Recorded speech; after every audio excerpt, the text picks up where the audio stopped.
Saudara-saudaraku yang dikasihi dan diberkati oleh Tuhan, kalau di Minahasa ada gereja tertua di Gemim, umurnya sudah 153 tahun bangunannya.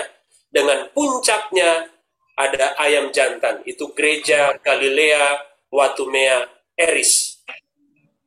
Di kota Manado sendiri, saudara-saudara, ada gereja Sion Teling, itu di belakang kantor gubernur. Menara tertingginya ada 3 menara, tapi menara paling tinggi mereka letakkan ayam jantan di sana. Kalau di Jakarta, ada yang tahu gereja apa yang puncak menaranya ayam? GPIB Niel, Pasar Baru. Nah, mengapa bagian yang sangat penting dan mencolok, yaitu menara gereja, ditaruh ayam jantan, bukan salib? Ada yang tahu tidak alasannya? Orang luar yang mungkin melihat hal ini akan mengira-ngira jawabannya. Oh, mungkin mereka pakai ayam karena anggota jemaatnya banyak bekerja sebagai peternak ayam. Bisa saja. Itu masih positif, saudara-saudara. Celakanya, kalau mereka mengira, oh pakai ayam jantan karena mungkin anggota jemaatnya banyak pekerjaannya sebagai penyambung ayam. Lebih celaka lagi kalau ada yang bilang, oh mungkin jemaatnya pencuri ayam. Saudara-saudara, ayam jago di menara itu mengingatkan peristiwa penyangkalan Petrus yang ditandai dengan bunyi kokok ayam jantan. Itu kita sudah tahu. Tetapi persoalannya ketika kita melihatnya, masihkah berdampak? Masihkah berpengaruh? Orang Jakarta bilang, masihkah ngefek dengan kita? Sebab pasti bukanlah sebuah kebetulan kokok ayam itu dipakai oleh Yesus untuk menubuatkan penyangkalan Petrus dalam kisah ini. Ada sesuatu yang mau disampaikan oleh Tuhan Yesus, saudara-saudara. Nah, kalau secara sains, saudara-saudara, ayam berkokok secara tetap pada tengah malam sampai pagi, itu karena mereka merespons perubahan cahaya oleh karena datangnya matahari.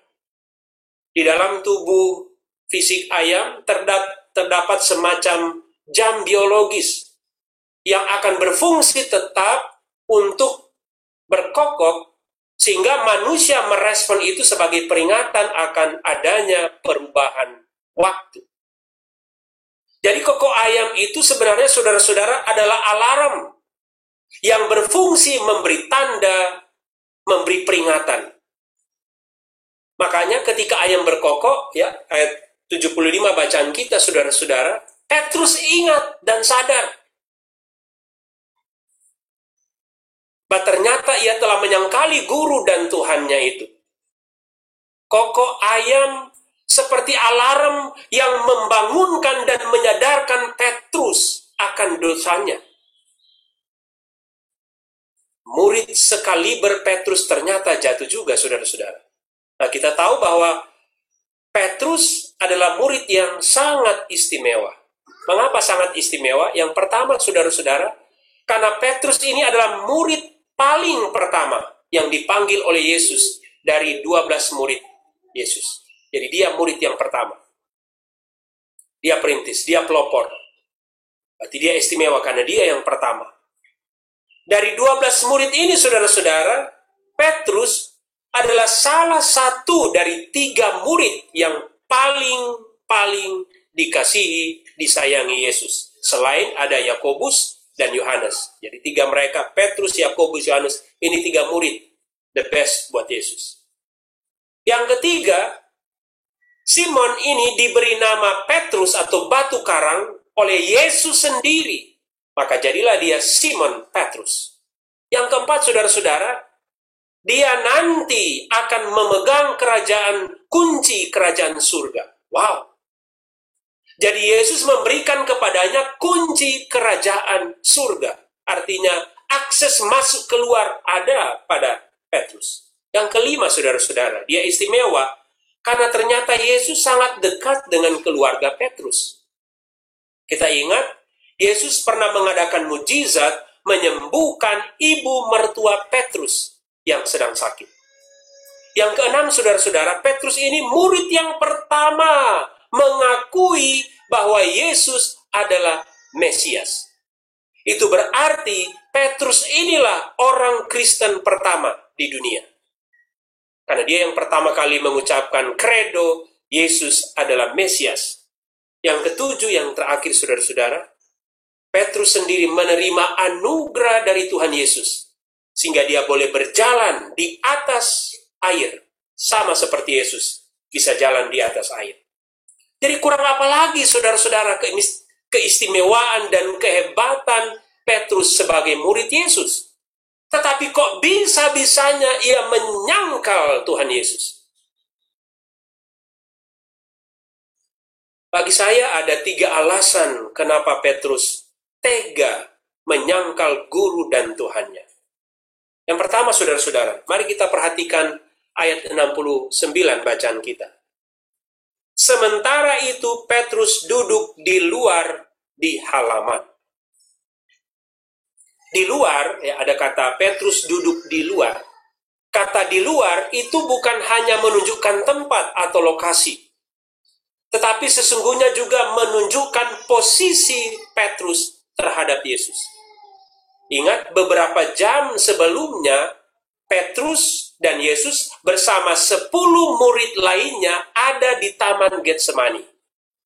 Ya, gereja tempat pelayanan saya namanya Getsemani. Petrus masih sangat dekat dengan Yesus yang penuh kuasa itu dan dapat melakukan apa saja. Masih sangat dekat, masih sama-sama. Kemudian Petrus masih ditemani 10 orang temannya. Jangan heran Petrus tampak begitu berani. Dia mengambil pedang dan memutuskan telinga Malkus. Mau takut apa? Yesus masih ada, teman-teman masih banyak. Atau orang mungkin kadang-kadang begitu kan? Karena banyak orang berani. Karena ada bos, ada pimpinan, berani. Giliran pimpinan sudah ada, tamang-tamang solari, ciut juga. Begitu juga Petrus, saudara-saudara. Ketika Yesus ditangkap, Yesus tidak bersama-sama dengan dirinya, ada jarak antara Petrus dan Yesus, teman-temannya sudah melarikan diri, maka tiba-tiba Petrus kehilangan keberanian dan bahkan kehilangan iman keyakinannya. Ia memang berdiri di luar, tidak masuk ke dalam, karena ia sendiri takut ditangkap, takut dipenjara, takut dieksekusi. Padahal baru beberapa jam lewat, yaitu pada siangnya, ia berkata, sekalipun aku harus mati, aku tidak akan menyangkal engkau. Waktu siang dia ada bilang begitu. Kita terkadang cepat sekali berjanji, bahkan mungkin bersumpah. Sungguh mati kita sayang pangana. Ya kan? Begitu bahasa hari-hari. Katanya sungguh mati. Giliran lihat cewek cantik dan seksi lewat, matanya menjeling hampir copot. Sungguh mati, kita pasti bayar, kita pe utang. Giliran ditagih hutangnya, marah-marah. Oleh karena ketakutan akan ditangkap, maka Petrus berdiri di luar, saudara-saudara. Ia memang masih mengikuti Yesus, tetapi sayangnya ia berdiri jauh-jauh dari Yesus. Ia ikut Yesus, tetapi masih memperhitungkan resiko dan bahaya ikut Yesus. Ia memang masih sadar bahwa dia adalah pengikut Yesus, tetapi sayangnya ia memasang jarak dan tidak mau bayar harga karena mengikuti Yesus. Ia berdiri di luar adalah pertanda bahwa saat itu sesungguhnya imannya sedang jauh dari Yesus. Sikap Petrus mengindikasikan bahwa ia mulai ragu akan kemahakuasaan Yesus. Iman yang berkurang membuat Petrus memposisikan diri jauh dari Yesus. Kalau saudara terancam posisi saudara, justru karena iman dan kedekatan saudara dengan Yesus, apa yang akan saudara lakukan? Ketika saudara karena dekat dengan Kristus, saudara adalah orang Kristen, maka jabatan dan posisi saudara terancam. Apa yang akan saudara hendak lakukan? Karena dekat dengan Kristus, orang Kristen, maka kenyamanan saudara di lingkungan tempat tinggal terancam. Apa yang saudara hendak lakukan? Apakah sama seperti Petrus menyangkal Yesus? Iya bos, saya siap untuk jabatan itu. Memang saya orang Kristen, tapi jangan khawatir bos. Saya ke gereja cuma karena ingat keluarga saya. Maaf Bapak Ibu, saya memang orang Kristen, tapi jangan khawatir. Saya Kristen KTP kok. Gereja setahun sekali. Jadi harap terima saya ya. Ini juga tanpa kita sadari adalah sebuah penyangkalan, saudara-saudara. Kita tidak mau identitas kekristenan kita menonjol atau dominan. Dan inilah yang nyata dari sikap Petrus. Jadi apakah kita mengikuti Yesus dari jauh atau dari dekat? Apakah saudara mengikuti Yesus dari luar ataukah dari dalam? Kalau kita mengikuti Yesus dari dekat dan dari dalam, maka kita harus siap dengan resiko penderitaan dan kesulitan. Kita belajar minggu lalu dari Stefanus ya. Bahkan mati pun dia rela. Tetapi kalau kita ingin mempertahankan comfort zone, zona nyaman kita, maka pasti kita akan mengikuti Yesus dari luar dan dari jauh, sama seperti Petrus. Maka kemungkinan besar kita berlaku seperti Petrus, menyangkal Yesus. Itu alasan yang pertama, saudara-saudara. Alasan yang kedua kenapa Petrus bisanya menyangkal Yesus adalah sifat kemanusiaan Petrus. Memang di atas kita sudah sedikit membahas itu, bahwa karena merasa terintimidasi oleh pertanyaan seorang hamba perempuan, maka Petrus menyangkal Yesus. Aneh sebenarnya, saudara-saudara, kalau Petrus merasa terancam oleh seorang hamba. Jadi hanya oleh satu orang ya, menurut bacaan kita. Oleh satu orang saja. Ini penyangkalan yang pertama. Dan satu orang ini pun hanyalah seorang hamba atau pelayan. Dan ternyata hamba ini adalah seorang perempuan. Kita tahu posisi perempuan dalam budaya Yahudi saat itu sangat lemah dalam hal memberi kesaksian. Walaupun benar, tapi karena perempuan, maka orang tidak akan mudah percaya. Karena perempuan dianggap pembohong. Ya, perempuan dianggap tukang gosip. Jadi tidak benar kesaksiannya. Itu perempuan zaman dulu kan. Itu perempuan di Yerusalem. Kalau kata perempuan-perempuan di Antioquia, lebih soe. Nah, saudara-saudara, hamba perempuan ini pekerjaannya sebenarnya sangat kecil atau sederhana. Biasanya menjaga anak-anak. Jadi ketambahan lagi bahwa selain pekerjaannya hamba, ia perempuan dan ternyata hanya mengurus anak-anak. Tapi kenapa Petrus terintimidasi? Ternyata si hamba perempuan ini dalam bahasa Yunaninya, saudara-saudara, paidiske, bukan doulos ya, paidiske, adalah pelayan berseragam yang biasanya bekerja kepada keluarga kaya atau pejabat pemerintah. Jadi Petrus takut kalau ia melaporkan kepada atasannya tentang keberadaan dirinya. 2 kali dia ditanya oleh pelayan berseragam ini. 2 kali dia menyangkal. Pada kali yang kedua, hamba perempuan yang lain berkata kepada orang-orang yang ada di situ. Jadi hamba perempuan yang pertama berkata kepada Petrus. Petrus menyangkal. Baru hamba perempuan yang kedua, sudah orang lain, dia berkata kepada orang-orang yang ada di situ. Dan orang-orang yang ada di situ percaya kepada perkataan dari perempuan itu. Karena itu kali yang ketiga, ketika kemudian orang-orang itu mulai bertanya hal yang sama kepada Petrus. Ironis, saudara-saudara, sangat ironis. Kesaksian seorang hamba, hanya pengurus anak, ya seperti babysitter lah, seorang perempuan justru lebih didengar dan lebih dipercaya oleh orang banyak.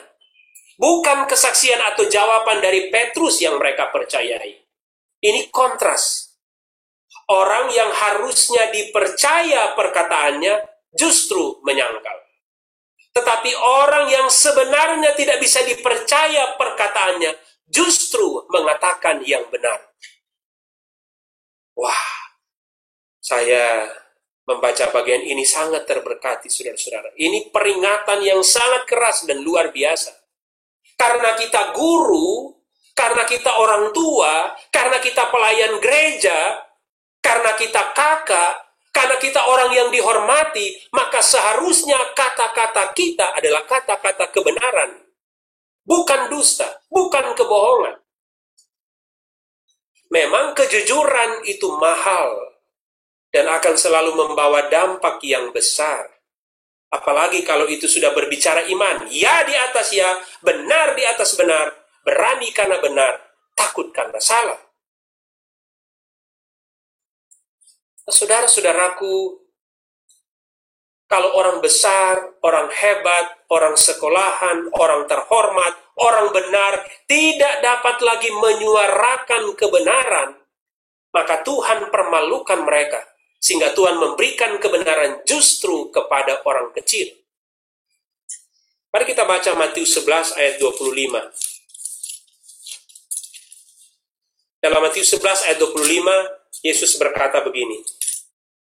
Pada waktu itu berkatalah Yesus, Aku bersyukur kepadamu Bapa, Tuhan langit dan bumi, karena semuanya itu Engkau sembunyikan bagi orang bijak dan orang pandai, tetapi Engkau nyatakan kepada orang kecil. Jadi kita yang seharusnya, yang sepantasnya menyatakan kebenaran, tidak menyatakan kebenaran itu, maka kita tidak tak pakai. Tuhan tidak mau pakai kita, saudara-saudara. Tuhan tidak mau gunakan kita. Dia justru memalukan kita dengan memakai orang yang di luar ekspektasi untuk mengatakan kebenaran. Petrus yang pemberani dan meledak-meledak jadi ciut oleh pertanyaan seorang hamba perempuan. Kalau kita belajar karakter manusia, ya, Petrus ini orang yang sanguinikus, ya, yang cepat sekali berubah, ya, yang sangat emosional.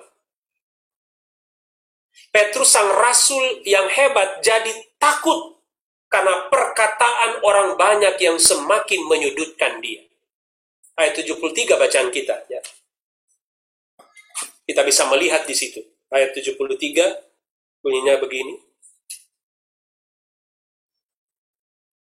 Tidak lama kemudian orang-orang yang ada di situ datang kepada Petrus dan berkata, pasti engkau juga salah seorang dari mereka. Itu nyata dari bahasamu. Petrus ketahuan asalnya dari bahasanya atau dari logat bahasanya. Jadi rupanya di ibu kota Yerusalem, di mana tempat berkumpul orang dari segala tempat, maka logat bahasa akan menjadi penanda dari mana ia berasal. Nah, Petrus datang dari kampung. Ketika ia tiba di Yerusalem, masih terbawa logat kampungnya, sehingga orang Yerusalem langsung bisa tahu. Ya, seperti kita juga ya, karena lahir besar di kampung, sehingga ketika merantau ke Jakarta, ke ibu kota, ya kadang-kadang tuh logat kampung masih terbawa, bukan? Hei kamu, pasti kamu juga berteman dengan Yesus kan? Oh Kak Ang, aku tidak kenal orang itu Ang. Ya, langsung ketahuan orang Amurang ini. Tidak bisa disembunyikan lagi kan? Hei, kenapa kamu ada di sini? Kamu juga pasti temannya, bukan? Tidak, tidak, aku bukan temannya. Aku hanya mau pergi ke situ. Di situ tempat tinggalku. Ya, ketahuan orang mau tolling ini. Hei, kamu temannya Yesus kan? Arotetei, saya tidak kenal orang itu. Kalau arotetei, orang mana coba? Logat dari mana? Bahasa dari mana itu? Ayo. Mungkin kalau kita ketemu Petrus, kita akan berkata, memalukan Petrus. Sesek sekali ngana Petrus. Making malu orang Kristen. Tapi saudara-saudara, sebenarnya tindakan Petrus adalah gambaran kita sebagai manusia. Petrus hanyalah cermin yang memperlihatkan keadaan kita yang sesungguhnya.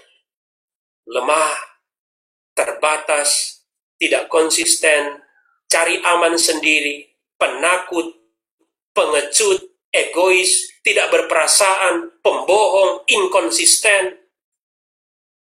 Pengalaman Petrus memberi alarm, peringatan, dan tanda kepada kita bahwa untuk mengakui Yesus memang akan melewati berbagai tantangan, tidak mudah, sulit, dan akan mengalami dinamika. Untuk mengikuti Yesus dari dekat memang menuntut harga yang tidak murah. Menjadi orang percaya yang sungguh-sungguh itu memang tidak mudah.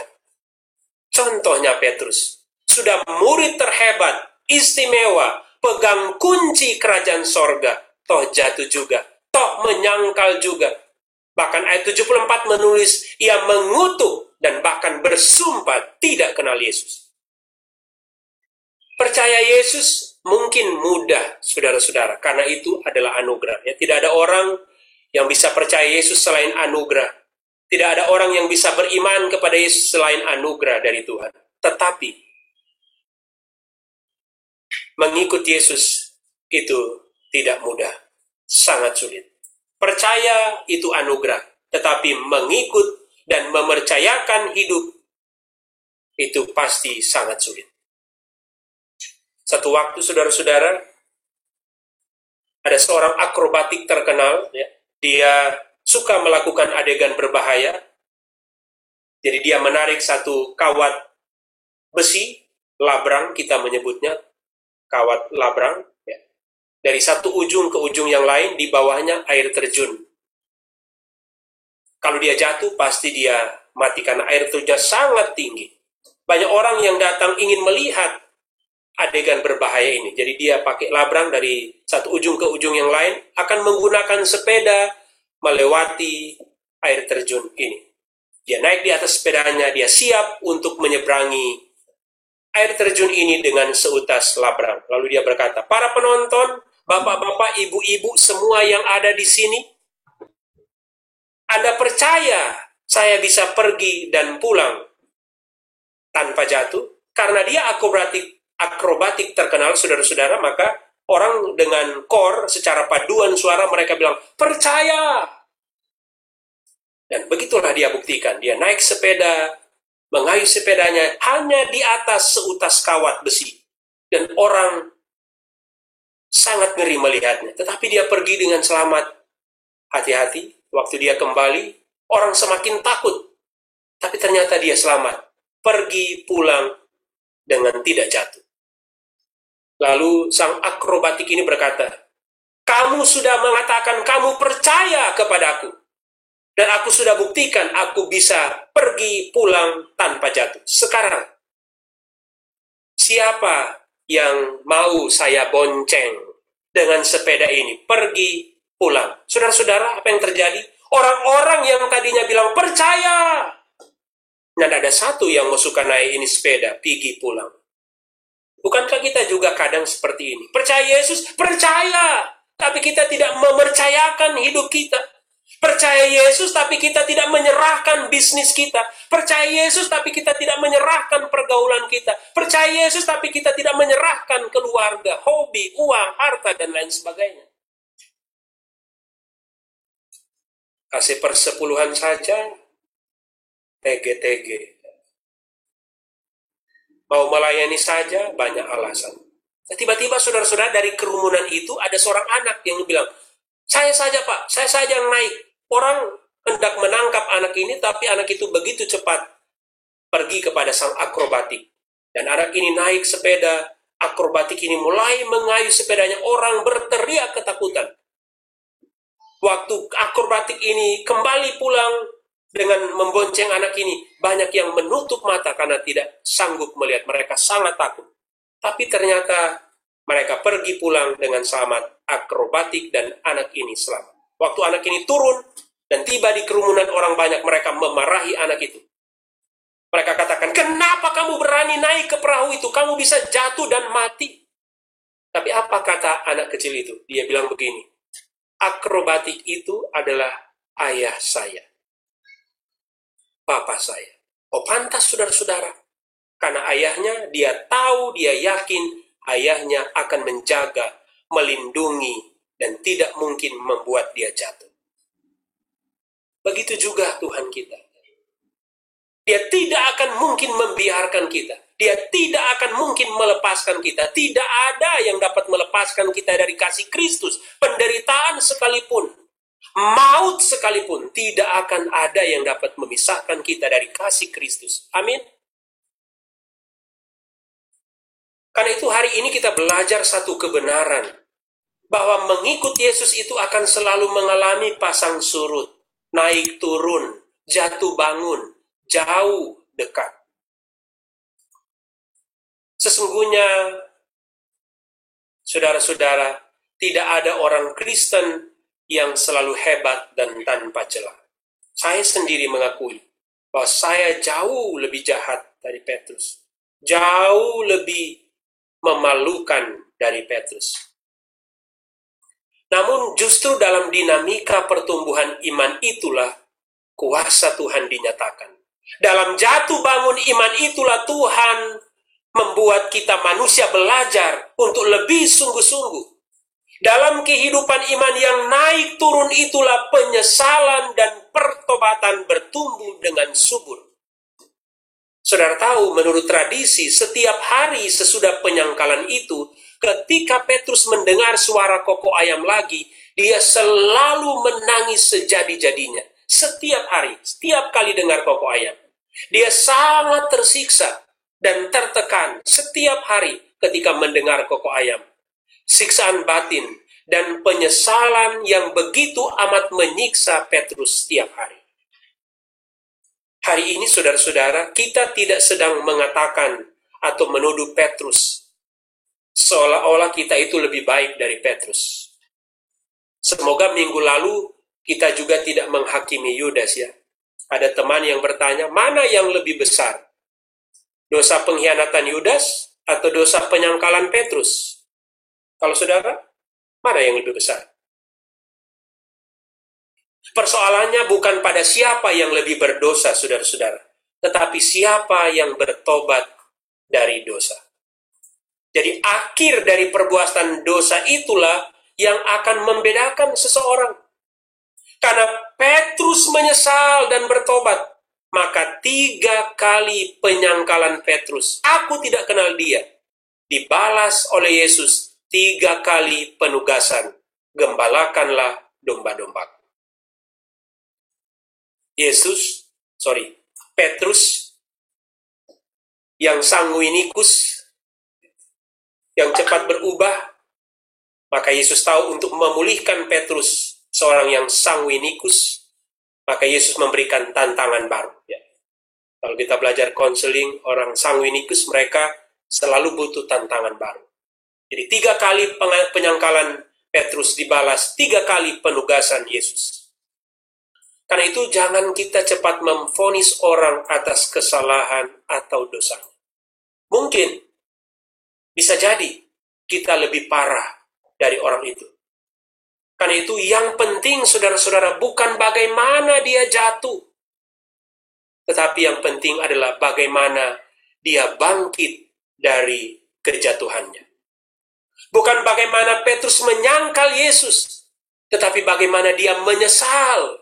Dan akhirnya dia menjadi pengikut Yesus yang militan. Bahkan dia berkhotbah dengan berapi-api. Dia berkhotbah tentang Injil. Dia berkhotbah tentang Kristus. Dan selesai berkhotbah, 5.000 orang segera bertobat. Itulah Petrus yang bangkit dari kejatuhannya. Alasan ketiga, saudara-saudara, Petrus menyangkal Yesus adalah sebagai pembuktian bahwa memang Yesus adalah anak Allah. Penyangkalan Petrus menyatakan bahwa Yesus benar-benar Tuhan yang maha mengetahui. Sebab sebelum Petrus menyangkal Yesus, Yesus sudah tahu. Dan Yesus sudah mengatakannya.